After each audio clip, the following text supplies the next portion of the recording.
오늘 보실 하나님 말씀은 요한복음 6장의 말씀이 되겠습니다. 마태, 마가, 누가 요한복음에 있는 내용이지만 요한복음을 중심으로 해서 볼 수 있기를 바랍니다. 제가 요한복음 6장 1절에서 4절까지를 먼저 읽겠습니다. 그 후에 예수께서 디베랴의 갈릴리 바다 건너편으로 가시매 큰 무리가 따르니 이는 병자들에게 행하시는 표적을 보았음이러라. 예수께서 산에 오르사 제자들과 함께 거기 앉으시니 마침 유대인의 명절인 유월절이 가까운지라. 예수님께서 어느 명절 때 잡히셔서 돌아가셨죠? 장막절 때가 아니고 유월절 때죠. 지금 이 유월절이 가까웠다 하는 것은 이제 한 주님께서 십자가에 달리시기 한 1년여 정도 남았다라고 말할 수 있습니다. 그러니까 공생의 사역을 시작하신 지 2년에서 벌써 2년 한 반 정도가 지나가고 있는 때라 볼 수 있겠죠. 이때에 주님께서는 이제 일반 대중 사역에서 이제는 제자에게로 초점을 맞추시는 그러한 변환점을 맞이하게 됩니다.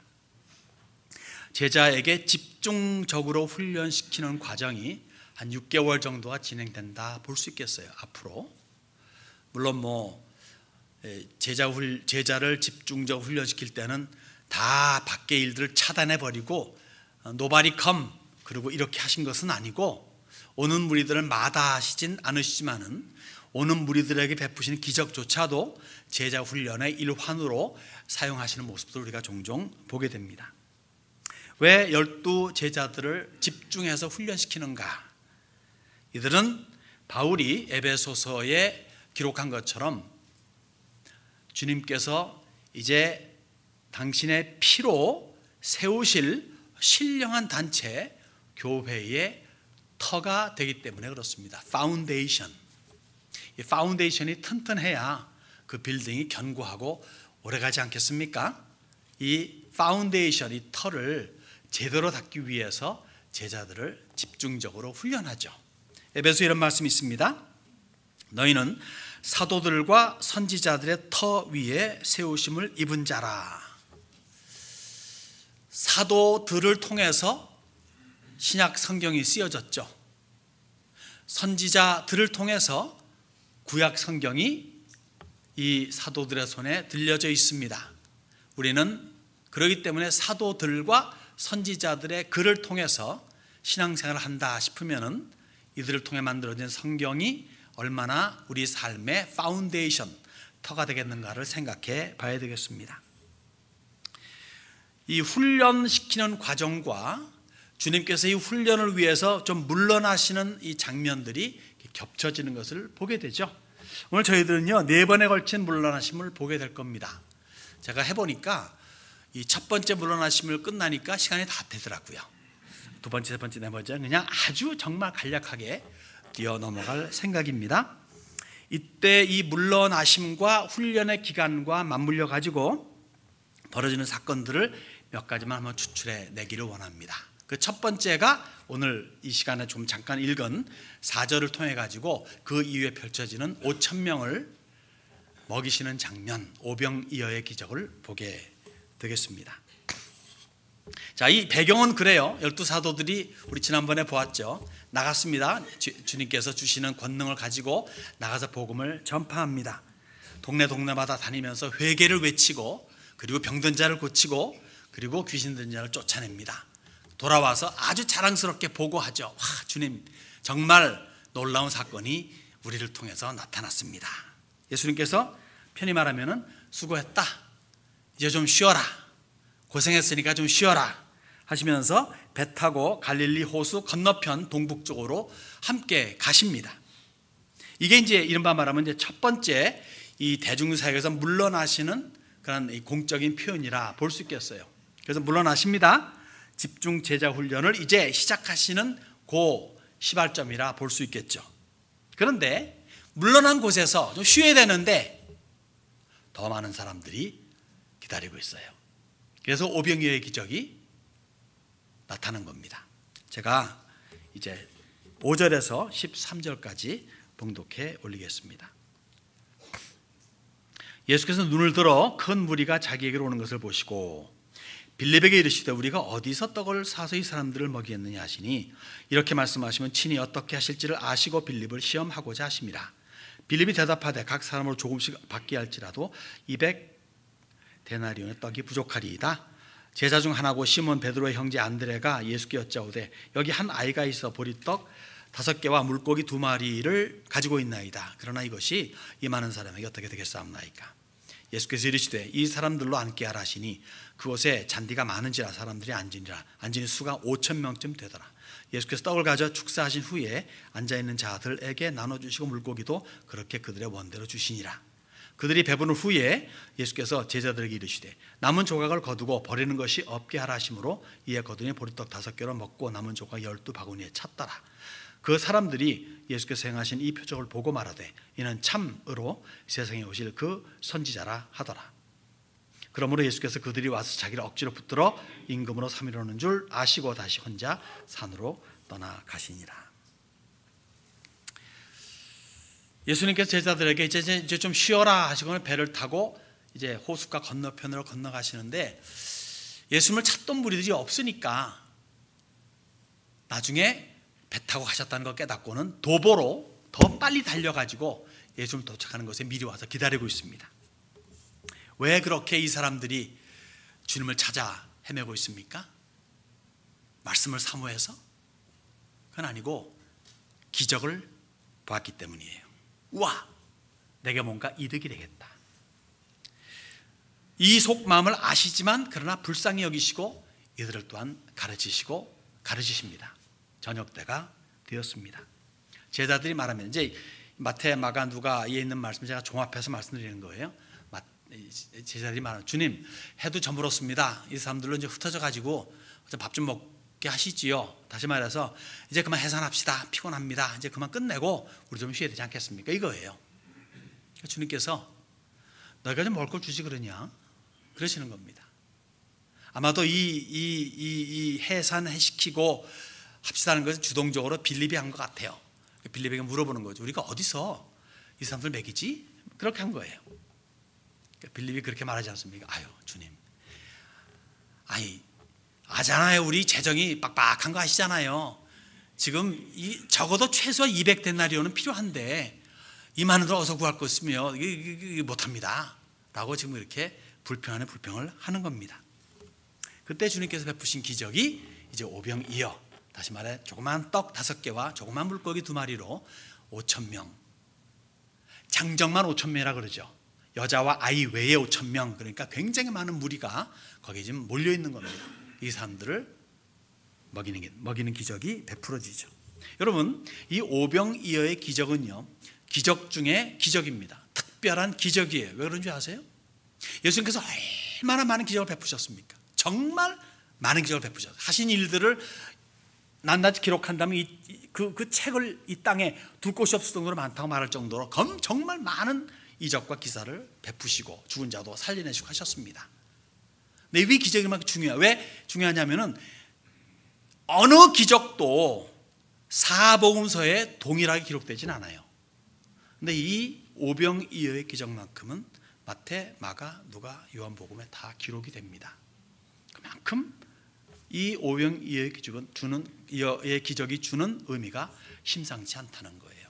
다시 말해서 믿거니와 이제 일반 대중을 위한 사역, 즉 내가 메시아다 라고 하는 것을 이제 접고 메시아임을 인정하는 제자들에게 이제는 초점을 맞추는, 다시 말해 이 초점의 위치가 바뀌어지는 그 시발점이 바로 이 오병이어의 기적 이유가 아닌가.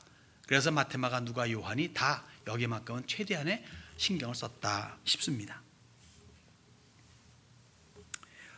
제자 훈련을 그러기 때문에 이제는 본격적으로 공식적으로 하시는 그 기점이, 기폭제가 이 오병이어의 기적 이유다 볼 수 있겠죠. 그래서 이 요한복음 6장 전체가요 사실 이 사건과 관계된 이야기예요. 근데 본문이 뭘 말합니까? 다른 복음에는 없는 이야기인데 복음서에는 빌립을 시험하사 이런 말이 나오잖아요. 빌립을 통해서 12 제자들을 좀 시험하시는 겁니다. 요놈들 잘하나 못하나 그게 아니고 그들의 믿음을 북돋기 위해서 그들의 믿음의 제뉴인한 것을 보여주고 키워주기 위해서 그들을 시험의 대상에 올려 놓는다는 겁니다. 그러니까 제자 훈련을 이제는 제대로 작동시키시는 장면이죠. 50명씩 안 칩니다. 혹 100명씩 안 칩니다. 그리고 어린 어떤 꼬마아이가 제공한, 아마 자기 음식이겠죠. 자기가 먹으려고. 어린 꼬마아이가 먹는 거니까 뭐 대단하겠습니까? 조그만 물고기 2마리랑 조그만 떡덩어리 5개, 이 5개를 가지고 축사하신 후에 제자들로 하여금 나눠주게 하죠. 여러분이 만약 그 12 제자일 때 어떻게 생각하세요? 자, 주님께서 요 조그만 거 가지고 이제 축사하십니다. 하나님이요, 그래서 축사하셨습니다. 그 다음에 그걸 들고서 제자들 이 바구니에다 넣어줍니다. 넣어주는데 계속 나오는 거예요. 제자들이 제일 먼저 그 기적을 체험하는 겁니다. 계속 채워지는, 오싸 이거 봐라. 계속 채워진다. 그 다음에 그걸 들고 나가는 겁니다. 그러니까 믿는 거죠, 이제는. 계속 넣어주는, 계속 나와요. 모르긴 몰라도 5,000명 넘는 수많은 사람들에게 12 제자가 돌아다니면서 나눠주니까 얼마나 많은 시간이 걸렸을까요? 근데 그 나눠줄 때 피곤했을까요? 안 피곤했을까요? 너무 신나지 않아요? 하루 종일 쉬자고 간 건데 쉬지 못하고 또 이 사역에 임했지만은, 그러나 이 기적을 맛보는 그 순간에 그 제자들의 마음은 얼마나 흥겹고 즐거웠겠습니까? 다들 먹고 그리고 12바구니에 남았다고 기록이 됩니다. 그래서 우리가 배울 점은 뭐가 있을까요? 거두절미하고요, 이 오병이어의 기적은 교회의 사명이 무엇인가를 여실히 보여줍니다. 너희들 만나서 나한테 예배하고 너희들끼리 잘 먹고 잘 살아가 아니라는 거예요. 교회의 사명은 세상을 먹여야 하는 책임이 있습니다. 여러분 아세요? 미국의 초창기 때 가난하고 없는 사람들을 누가 먹였는지 아세요? 교회가 먹였어요. 근데 이제 사회가 커지고 교회가 제 이 구실을 제대로 못하다 보니까 정부가 테이크업하게 된 거죠. 그래가지고 무슨 메디케어니 이런 식으로 나오게 된, 처음에는 그런 시스템이 교회가 이런 일을 많이 감당했었습니다. 교회는 지금도 그런 일을 사실 감당을 해야 돼요. 사명이기 때문에. 또 볼 것은요, 예수님께서 이 세상의 필요를 채워줌에 있어가지고 기도하시면서 하늘에 만나가 뚝뚝 떨어지게 하옵소서 하지 아니하시고 제자들을 사용하셨다는 겁니다. 내가 너희를 통해서 역사하겠다는 거예요. 12 제자를 먼저 부르시고 그 제자들에게 바구니에 먹을 걸 주시고 그다음에 나눠주게 하신다는 거예요. 오늘 마찬가지 아닙니까? 우리를 통해서 세상을 먹이시는 겁니다. 그리고 우리를 통해서 그렇지 못한 사람들에게 먹이를 나눠 주시는 겁니다. 한 가지 꼭 우리가 알고 믿어야 할 것이 이겁니다. 여러분, 제자들이 주의 명령에 순종하였더니 턱없이 부족한 것이 흘러 넘치는 충만으로 바뀌었다는 거예요. 여러분 보고 있지 않습니까? 지금 조그만 떡 5개, 물고기 2마리가 수천 명을 먹이고도 그 바구니에 가득 채워지는 거, 사람의 생각과 논리로서는 상상 불가입니다. 이것이 가능하다는 거예요. 주의 명령에 순종하게 되면은 불가능이 가능하게 됩니다. 그래서 지금 믿음을 지금 교훈하고 있는 거 아니겠습니까? 여러분, 주의 말씀에 순종하는 것이 믿음의 절정입니다. 순종은 믿음의 절정이에요. 그 순종 때문에 예수님께서도 놀라운 일들을 일으키셨고 기적을 산출하셨고 구원을 이루셨습니다. 순종 때문에, 이 순종을 한 것과 아는 거의 차이가 얼마나 큰지 아세요? 구약의 사울과 신약의 사울의 차이입니다. 구약의 사울도 베냐민 지파고 신약의 사울도 베냐민 지파예요. 신약의 사울, 구약의 사울은 한 나라의 왕이었습니다. 그러나 불순종 때문에 그는 결국 쪼그라지고 말았습니다. 신약의 사울도 역시 대단한 사람이었어요. 가말리엘 문화에서 참 엘리트한 교육을 받은 사람이었습니다. 그러나 그는 로마 제국을 뒤집어 엎은 사람이었습니다. 뭐가 차이입니까? 순종입니다. 예수님 만나고 순종한 신약의 사울이 바울이 되었고, 그렇게 모든 백성들 앞에 인정받고 하나님도 뽑으신 그 사울은 그만 비참한 죽음을 길보아 산에서 맞이하게 된 거죠. 순종의 차이입니다. 여러분의 삶에도 이건 못해요 제가, 이거저거 거절하지 마시고 주께서 원하신다 하면은 앞에 그것이 태산줄령이라 할지라도 아멘하고 나아가시면 태산마저도 움직여 나갈 줄 믿습니다. 그런 믿음이 여러분에게 저에게도 있어야 되겠습니다. 또 14절과 15절에 뭘 말합니까? 임금됨을 거절하시는 장면이 있어요. 이 거절은 무슨 거절입니까? 유혹의 거절이에요. 즉 십자가가 빠진 영광을 거절하는 겁니다. 여러분, 예수님께서는 단 한 번도 당신 자신이 왕이심을 부인한 적이 없어요. 심지어 나중에 십자가에 달리기 직전에 그 고난 당할 적에 빌라도가 물어보잖아요. 네가 왕이냐? 내가 왕이야. 그렇게 말씀하셨습니다. 누구에게도 당신이 왕임을 부인한 적은 없어요. 그런데 그 때와 방법이 어떠해야 된다 하는 것을 절대 잊어버리신 적이 없습니다. 그 왕의 자리에 있기 위해서는 그 지나가야 될 과정을 잊으신 적이 없다는 거예요. 곧 십자가의 과정입니다. 얼마나 과정이 중요함을 여기서 보여주는 거예요. 우리 장로의 특징 뭡니까? 예수 믿으면 뭐다? 구원이다. 그러면 그 구원은 잃어버리지 않는다. 거기 여러분들 아멘 하시잖아요. 아멘입니까? 이거는 불변의 진리입니다. 그런데 구원은 공짜, 거저라고 하는 이 말 한마디만 듣고서 구원을 날로 먹으려는 사람들이 많아요. 구원은 날로 먹는 거 아닙니다. 왜 구원이 공짜입니까? 왜 공짜입니까? 헐값이기 때문에? 흔하기 때문에? 아니에요. 1000만 불을 100만 불을 모든 거를 다 바쳐도 얻을 수 없는 것이 구원이기 때문에 공짜로 준 거예요. 너무 비싸서 값으로 매길 수 없기 때문에. 어젠가 그저께 제가 읽으면서 벤츠 컴퍼니에서 만들어낸 1950몇 년에 만들어낸 아주 차가 있대요. 딱 2대밖에 안 남았는데 그 2대가 지금 벤츠 컴퍼니에서 전시용으로 가지고 있답니다. 그래서 누가 15 밀리언이 25 밀리언인지를 내면 사겠다고 그랬대요. 그랬더니 벤츠 컴퍼니에서 고맙습니다 하면서 정중히 거절했다고 합니다. 왜냐하면 이것은 파는 것이 아니라, 값 주고 살 수 없는 것이 이 세상에 있어요. 여러분, 이 세상에 전 세계 재산의 반을 가지고 있다 할지라도 마이클란젤로의 아니면 무슨 다빈치 맞죠? 레오나르도 다빈치의, 왜 또 다빈치가 생각이 났는지 갑자기 그런 그림을 여러분 살 수 있을 것 같아요? 살 수 없는 것들이 있어요.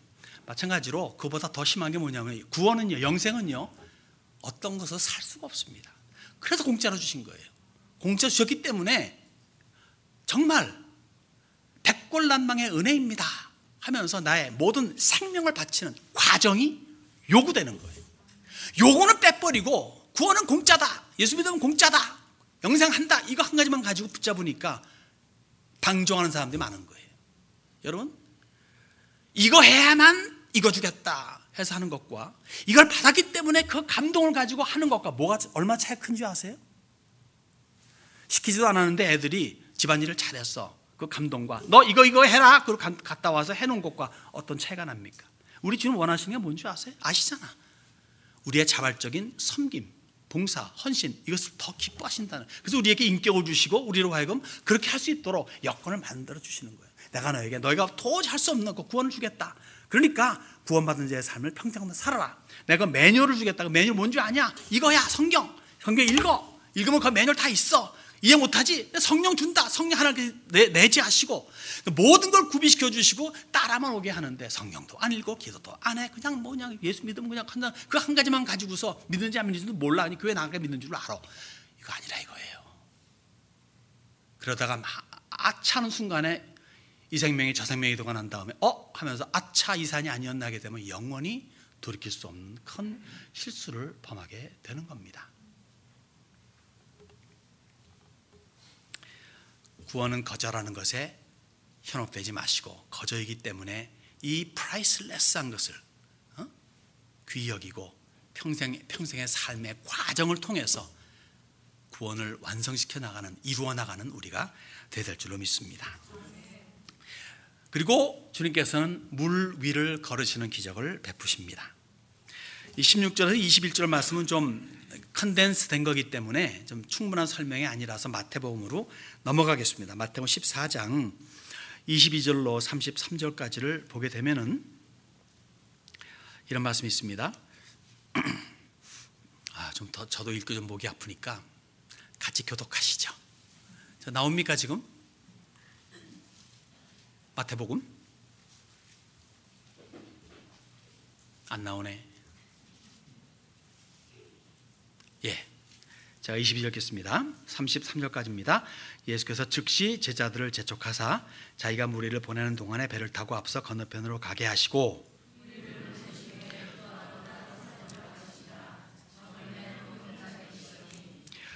배가 이미 육지에서 술이나 떠나서 바람이 거스름으로 물결로 말미암아 고난을 당하더라.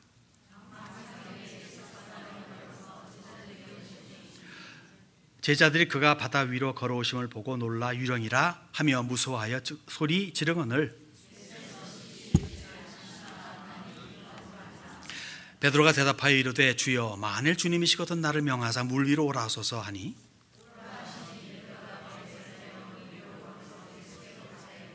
바람을 보고 무서워 빠져가는지라 소리질러 이르되 주여 나를 구원하소서 하니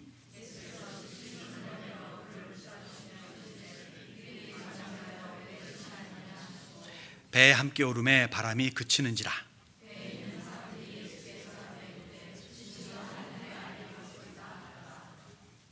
네, 이 마태복음의 말씀을 보게 되면 사실 마태복음에만 있는 건 아닙니다. 요한복음과 이 다른 뭡니까 마가복음에도 이것은 기록이 되어 있죠. 근데 마가복음과 요한복음 비슷한 내용이기 때문에 마태복음을 제 일부러 인용을 합니다. 재촉합니다. 제자들을 배를 타고 그 다음에 갈릴리 호수를 건너 서쪽으로 가게 하십니다. 자, 왜 이렇게 하실까요? 그리고 본인은 여기 보니까 이제 산에 올라가셔서 기도하신다. 이 부분이 있습니다. 그러니까 밤이 맞도록 기도하시는 거죠. 왜 그렇게 하실까요? 예수님께서 왕으로 삼는 것에 대해서 감동해가지고 좀 기도해봐야 되겠다라고 하시기 때문에가 아닙니다. 뭡니까? 수많은 사람들이 임금을 삼으려고 합니다. 거기에 예수님께서는 거절하셨죠. 그렇지만 자기를 따르는 제자들이 다수 있고 특히 12제자들이 현혹될 가능성이 없잖아 있는 거예요. 그들도 지금 모르잖아요. 벌써 그 이후에도 툭 하면 누가 영의정할래 누가 좌의정할래 이러는 거 아니겠습니까? 그런 제자들이기 때문에 주님께서는 이 제자들을 위해서 사실은 기도하시러 가는 거예요. 제자들을 보내놓고 기도하시러 가는 겁니다.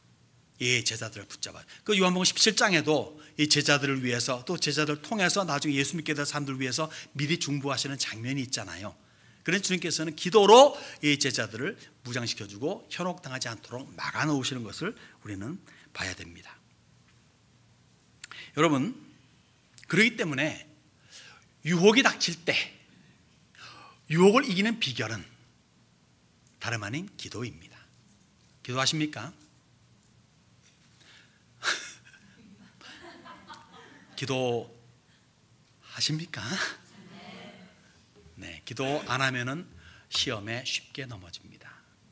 그리고 시험은요, 예수님께도 마귀가 시험했어요. 그러니 하물며 우리들은 그러니까 항상 기도하면서 시험을 방지할 수 있는, 시험을 이기는 그러한 힘을 기르는 우리들이 되어야 되겠습니다. 사실 이 부분은요, 네 가지의 기적이 하나로 합쳐져 있습니다. 무슨 말입니까? 예수님께서 물 위를 걸으시는 기적이죠. 베드로가 물 위를 걸으는 기적이죠. 빠져 죽어가는 베드로를 건지시는 기적이 있죠. 그 다음에는 뭡니까? 배에 딱 타시니까 갑자기 폭풍이 잔잔해지는 그런 기적 네 가지를 한꺼번에 여기서 이야기하고 있죠. 그러면서 제자들의 약한 믿음을 북돋아 주시는 장면을 우리들은 보게 됩니다. 그 반응으로 예수님께 믿음의 절을 하는, 더 깊은 신앙으로 빠져들어가는 제자들 또한 발견하게 되죠. 자, 이 사건을 통해서 말이죠, 우리는 믿음에 대한 7가지의 가르침을 살펴볼 수가 있습니다. 일일이 파헤치면 또 안 되겠죠. 짤막하게 그냥 간단히 예수님께서는 이 제자들의 믿음이 약하지만 그 믿음이 있어야 함을 전제해요. 27절에 보십시오. 예수께서 즉시 이르시되 안심하라 내니 두려워 말라 이거예요. 내가 누구인지 너희들이 알지 않냐? 그냥 두려워 말아라 이거예요. 그러니까 예수님에 대한 믿음이 전제되어야 되는 거예요. 기본적으로 깔려있는 것이 예수님께 대한 믿음을 가지고 있어야 된다는 거죠. 그 믿음을 가지고 있다면 뭡니까? 28절에 베드로가 대답하여 이르되 주여 만일 주님이 나를 명하사 물 위로 오라 하소서. 믿음에 대한 표현이 있어야 되는 거예요. 사실 이렇게 말할 수 있는 사람이 있겠어요? 여러분 보세요. 폭풍 치는 이 물 위입니다. 그러면 하늘에 별이 있을까요 없을까요? 달이 있을까요 없을까요? 한밤중에 달과 별이 없는 밤이면 얼마나 어둡겠습니까? 요 앞도 안 보여요 사실은. 거기에서 목소리만 들리는 겁니다. 우리는 그냥 뭐 그림 보게 되면은 착 걸으시는 예수님이 있고 그거 아니라 그냥 칠흑같이 어두운 밤에 바람만 불고 폭풍이는 거기에서 소리만 들리는 거예요. 안 보이는 분이에요. 근데 베드로는 예수님에 대한 믿음을 가지고 여기 제자를 가지고 있잖아요. 소리가 들렸습니다. 그 소리를 듣고서 주님이시거든 나로 명하여 물 위로. 이거 대단한 믿음 아니겠습니까? 저만 하더라도 아마 그러게 되면 그냥 저 배 밑에서 주여 할 텐데 믿음의 표현이 있어야 돼요. 그리고는 29절 보게 되면은 오라 하시는 주의 말씀에 반응해가지고 배에서 내려 물 위를 걸어서 주님께로 가고 있습니다. 다시 말해 믿음의 표현이 그 다음에 믿음의 행동이 뒤따라야 됩니다. 말만 가지고가 아니라 행동이 있어야 된다는 거예요. 그런데 사람의 믿음이 그렇게 밤낮 승승장구합니까? 여기 30절 보니까 바람을 보고 무서워 빠져가는지라 소리질러 이르되 주여 나를 구원하소서. 믿음이 약해질 때도 있어요. 세파에 시달리다 보면요 마음은 그렇지 않은데 그냥 주눅 들고 또 그냥 죄짓고 잘못할 때가 있습니다. 그럴 때 뭐 해야 됩니까? 약해지는 믿음을 가지고서 에이 포기다 그게 아니고 주여 함이 필요하다는 거죠. 그래야 될 때 어떤 일이 벌어집니까? 31절에 즉시 예수님께 손을 내밀어 그를 붙잡으시며 이르시되 붙잡아 주시는 거예요. 새롭게 되는 겁니다. 건져짐을 입었잖아요. 다시 새롭게 renew 새롭게 되는 거예요. 그 다음에 뭡니까? 믿음이 작은 자여 왜 의심하였느냐. 다시 가르쳐 주시는 거죠. 가르침을 주는 거예요. 그러면 어떻게 됩니까? 드디어 33절에 배에 있는 사람들이 예수께 절하며 이르되 진실로 하나님의 아들이로소이다. 하나님의 아들이면 몰랐을까요? 알죠. 메시아인 걸 몰랐을까요? 알죠. 그러나 그 아는 것이 더 깊은 차원 속에서 깨달음이 된다는 겁니다. 예수를 안다고 해서 여러분 예수를 믿는다고 해서 그걸로 끝나면 안 되잖아요. 믿음으로 믿음에 이르게 하느니라 로마서가 말하듯이 우리는 가지고 있는 그 믿음은 날이 갈수록 해를 거듭할수록 더욱더 깊어져야 됩니다. 오늘 이만큼 알았던 예수 내일은 더 알아야 되는 거예요. 그 알기 위해서 말씀을 탐독하고 더 기도하고 더 주님께 매달린 거 더 예배 임하는 것이죠. 30년 전에 아는 그 예수를 오늘까지 우려먹고 있다면 그건 참 어리석은 일입니다. 계속 새로운 예수님을 발견해야 되는 거죠. 믿음은 깊어져야 됩니다. 깊어지기 위해서는 표현이 있어야 되고 행동이 있어야 되고 거기에 따라 아주 혹 실패가 있고 혹 낙심이 있고 혹 약해진다 할지라도 다시 한번 주여하는 가운데 주님이 다시 새롭게 해주시는 걸 통해서 더욱더 주님을 더 발견하게 되고 믿음이 깊어지는 수순을 그런 반복적으로 선순환이 이루어지는 여러분들이 되어야 될 줄로 믿습니다. 오늘 사실 교회에 주시는 그 가르침도 똑같아요. 우선은요 예수를 믿는 믿음을 주신 성령의 내재가 전제됩니다. 모든 예수 믿는 자에게는 성령께서 임하세요. 여기 주님께서 이렇게 요한복음에 말씀하십니다. 내가 아버지께 구하겠으니 그가 또 다른 보혜사를 너에게 주사 영원토록 너희와 함께 있게 하리니. 이 보혜사가 누구입니까? 보혜사 곧 아버지께서 내 이름으로 보내실 성령. 그가 너희에게 모든 것을 가르치시고 내가 너희에게 말한 모든 것을 생각나게 하리라. 성령께서 그러니까 예수를 믿는 믿음이 전제된다는 것은 오늘날 예수 믿는 사람들에게 임하시는 성령, 그 성령의 내재가 있음을 전제하는 거예요. 성령께서 이 속에 없으면 예수 믿는 사람 아닙니다. 예수 믿는데 성령이 없다, 그건 가짜예요. 예수 믿는 사람에게 언제든지 하나님의 성령께서 임하셔서 우리를 권면하시고 이끄시고 또 보호와 지켜주시고 나아가십니다.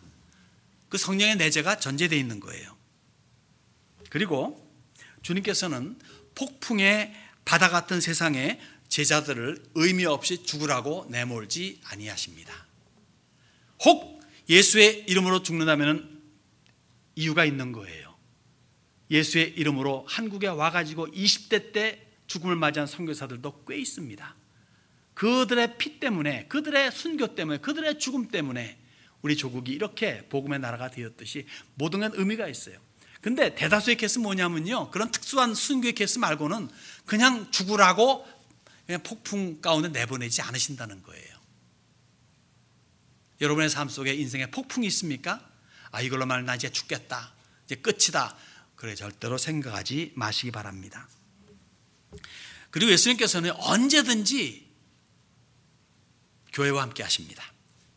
교회가 어떤 형편이 있든지 함께, 교회가 어려운 일을 당해서 폭풍 가운데 그냥 뒤뚱거리고 막 침몰할 것 같은다 할지라도 주님께서는 안 보이는 그 칠흑같이 어두운 밤에서라도 바로 그 배에 그들과 함께 있었듯이, 기도하는 가운데서 그들과 함께 있었듯이, 이들이 고생하는 사경에 이르기까지 그렇게 노젓느라 고생했을 때도 항상 영으로 같이 있었듯이 주님께서는 보이지 않는 가운데서 항상 우리와 함께 하심을 믿으시기 바랍니다. 그리고 인생의 폭풍은요, 목적이 있어요. 그 목적을 이루었을 적에는 잠잠해지게 되어 있습니다.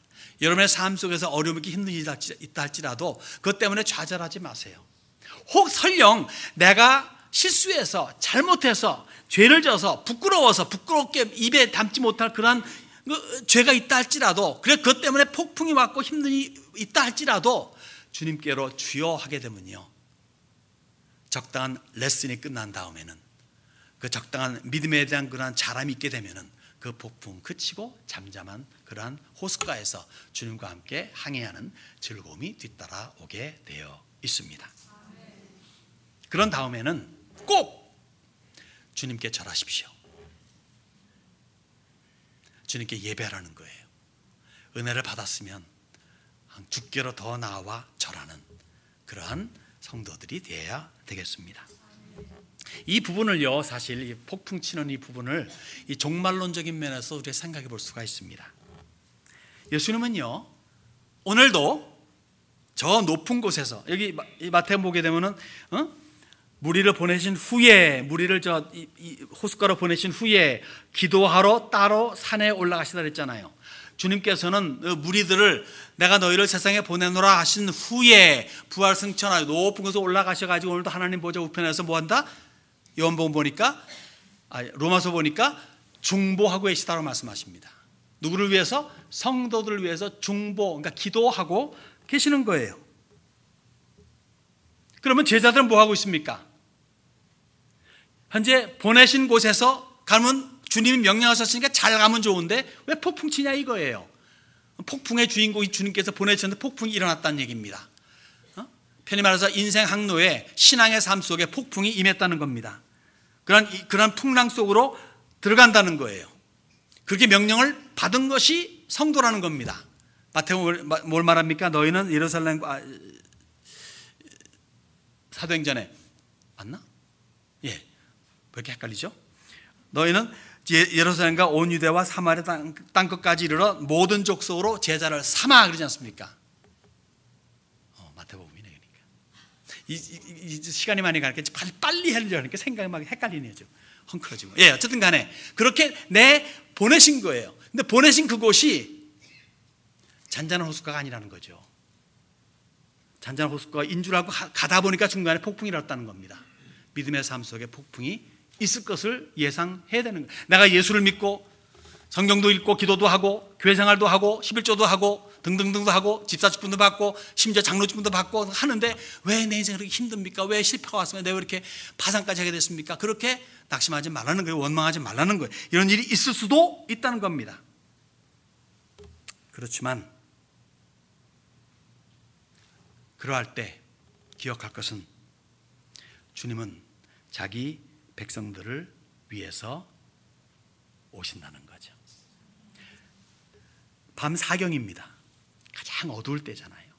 칠흑같이 어두운 밤, 교계도 어두울 때, 사방에 믿는 사람들도 다 배도할 때, 정말 이제는 성도들도 이제 지쳐가지고 어쩌면 좋노 할 때, 그때 주님께서는 오셔서 내니 두려워 말라 하신다는 거예요. 주님의 재림은 그러한 때 온다는 거죠. 그러니까 주님 오실 적에 믿음을 보겠느냐, 사랑이 식어지리라, 이런 말씀 하시잖아요. 정말 우리가 알고 있는, 우리가 가지고 있는 그 최후의 보루, 믿음, 소망, 사랑, 이런 것들이 다 깨져나가는 그때 주님께서 오셔서 자기 백성들을 건져주신다는 그러한 이 종말론적인 메시지가 이 폭풍치는 바다에서, 이 바다의 소리는 볼 수가 있다는 거죠. 시간이 갔습니다. 네, 이것만큼은 해야 되겠습니다. 다시 누가복음 넘어가게 되면요, 이 갈릴리 사역이 1차, 2차, 3차 순회 사역 했잖아요. 이 순회 사역이 이제는 와해되는 장면이 보여집니다. 22절로 71절까지인데 읽을 수는 없고, 자, 왜 주님께서 그렇게 공들여 가지고 1차, 2차, 3차로 순회 사역 하시면서 애쓰신 이 갈릴리가 왜 이 사역이 와해되었는가, 무너졌는가, 이거예요. 답은 한 가지입니다. 이들이 원하는 메시아 상을 주님께서 거절하셨기 때문이에요. 이들이 원하는 메시아 상은 뭡니까? 강력한 군주입니다. 세계의 으뜸국가로 내세울, 우리 이스라엘을 대표해서 으뜸국가로 내세울 강력한 군주 상을 거절하셨기 때문에 그렇습니다. 이 22절로 70절의 긴 내용은요, 오병이어의 기막힌 기적 이후를 담고 있어요. 결과는 뭡니까? 사복음서에 이렇게 유일하게 기록된 오병이어의 기적이 예수를 믿는 믿음으로 연결된 것이 아니라 오히려 거절, 배척으로 연결되었다는 거죠. 66절에 이런 말씀이 있습니다. 지금 다 읽었으면 더 좋겠는데 나름대로 여러분들이 알고 있다 생각을 하고, 66절에 말씀이 있습니다. 그때부터 그의 제자 중에서 많은 사람이 떠나가고 다시 그와 함께 다니지 아니하더라. 자, 사람들만 떠난 게 아니라 제자들도 떠나요. 12제자만 제자가 아니죠. 70인의 제자도 있었죠. 등등등. 대부분의 제자들이 떠나갑니다. 그리고 극소수의 무리만이 주님을 따릅니다. 주님께서 67절에 12제자에게 이르시되 너희도 가려느냐? 시몬 베드로가 대답하되 주여 영생의 말씀이 주께 있사오니 우리가 누구에게로 가오리까? 12제자만 남아요. 근데 그 중에서도 한 명은 마귀라고 주님이 또한 평하십니다. 가룟 유다를 말하는 거죠. 이해가 안 되잖아요. 인간 논리적으로 이해가 안 되는 부분이 이 부분이기도 합니다. 자, 말씀드렸듯이 시간이 갔습니다. 두 번째 물러나는 장면이 이 오병이어 사건 이후에 두 번째로 두로로 가시죠. 두로로 물러가셔가지고 거기에서 수로보니게 여인의 딸의 귀신 들린 병을 고쳐준 장면이에요. 여기서 이제 개들에게 자녀의 떡을 취하여 개들에게 주는 것이 마땅치 않다 할 적에 여인이 뭐라 그럽니까? 개들도 주인의 성에서 떨어진 부스러기 먹나이다. 이 믿음의 고백으로 말미암아 그 딸이 구원받고 그 집안이 구원받는 은혜가 임하게 됩니다. 거기서 떠나가지고 또 시돈을 거쳐가지고 데가볼리 지방으로 갈릴리 유역으로 가게 된 것이 세 번째로 물러나는 장면입니다. 거기서 무슨 사건이 벌어지냐면요, 에바다의 기적이 나타나요. 즉 귀 멀고, 귀가 아니라 귀죠, 귀가 막히고 말 못하는 그러한 사람의 병이 고쳐지는 사건이 있고, 또 여기에서 칠병이어에 7개 작은 떡과 2마리의 작은 물고기로 4,000명을 먹이시는 장정만 사건이 거기서 접하게 됩니다. 또 거기서 물러나셔가지고 네 번째 달마누다 다시 말해 마가단 지방을 거쳐가지고 분봉왕 빌립이 통치하는 벳사다로 옮겨 나갑니다. 이른바 말해서 뭐냐면 말씀드렸듯이 이 갈릴리 유역은요 세 왕이 통치를 해요. 그래서 이 지방에서 배척이 심해가지고 위험해지면 다른 지방으로 옮겨가지고 그 예봉을 피하는 그런 일들을 여러 번 하시게 됩니다. 그래서 지금은 빌립이 통치하는 벳사다로 옮겨 나갑니다. 거기에서 또 이제 바리새인들을 만나죠. 바리새인들 아주 그냥 신랄하게 비판합니다. 당신이 과연 그렇다면 표적을 보여주시오. 그렇게 많은 표적 보여줬는데 또 표적 보여달라는 거예요. 그래서 안 보여주겠다고 하는 거죠. 표적 거부의 사건이 있고 그 다음에 제자들에게 바리새인과 헤롯 당원들의 그 누룩을 조심하라 하고 경고하는 장면이 있고 그 다음에 또 맹인을 고쳐주는 장면이 있습니다. 이러저런 사건을 통해 가지고 주님은 다시 한번 제자들에게 이러저러한 사건을 통해서 너희들 이거 조심하고 너희들 저거 해야 되고 하는 것을 일일이 가르쳐주고 훈련하시는 그런 장면도 있고 또 불쌍히 여기셔가지고 찾아오는 사람들 마다치 않으시고 고치시는 그런 은혜를 보여주시는 거죠.